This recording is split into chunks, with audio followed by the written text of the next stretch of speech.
బాబా గారిది వెలిసింది భారతదేశంలో అత్యంత వెనుకబడ్డ జిల్లా అనంతపురం, రాయలసీమలోని అనంతపురం జిల్లా. ఆయన పుట్టుక కూడా అత్యంత వెనుకబడ్డ జిల్లా, నీటికి కూడా కొరత ఉండే జిల్లా, వలసలు వెళ్ళిపోయే జిల్లా. అలాంటి జిల్లాని ఎంచుకున్నారు ఆయన జన్మకు కూడా. అందుకని అలాంటి జన్మ తీసుకున్నాడంటే మహానుభావులే తీసుకోగలరు. ఒక 40 సంవత్సరాల క్రితం ఎవరైనా ఊహించుకోగలమా? దేశ విదేశాల నుంచి చాలామంది భక్తులు, విదేశీయులు అందరూ వచ్చి దీని అభివృద్ధికి పాటుపడతారని. సో ఒక ఆధ్యాత్మిక తేజస్సు, విశ్వ ప్రేమ ఉన్న వ్యక్తుల వల్లే ఇది సాధ్యం.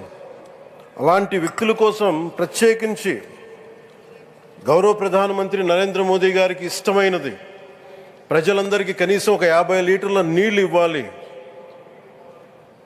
అది రక్షిత మంచినీరు ఇవ్వాలి. అలాంటి పథకం, ఒక 50 లీటర్ల నీళ్ళు కనీసం ఇవ్వాలి అనేది ఒక వ్యక్తికి ఆ సంకల్పం నరేంద్ర మోదీ గారు దీన్ని ముందుకు తీసుకొచ్చారు.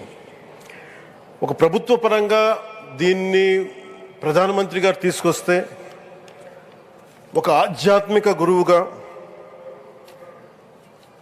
ఏ ప్రభుత్వం ఆలోచించినప్పుడు, ప్రభుత్వాలే దీని గురించి సగటు వ్యక్తికి నీరు ఎలా అందించాలనుకున్నప్పుడు దాన్ని ఆలోచించింది సత్యసాయిబాబా గారు ఆలోచించారు. అప్పుడు ముఖ్యమంత్రిగా చంద్రబాబు గారు ఉన్నప్పుడు వారికి ఒకటే చెప్పారండి, నేను ప్రజలకి దాహం తీర్చాలనుకుంటున్నాను.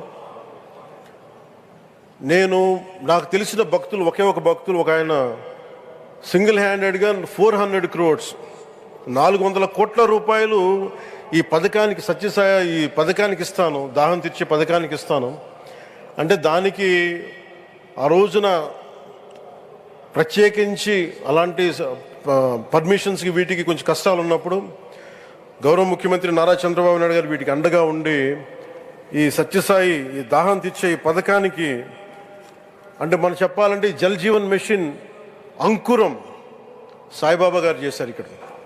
ఇది తమిళనాడులో కానీ, తెలంగాణలో కానీ, మిగతా అన్ని రాష్ట్రాల్లో కూడా ఈరోజు చేయగలుగుతున్నామంటే దానికి అంకురం సాయిబాబా గారు అందించారు.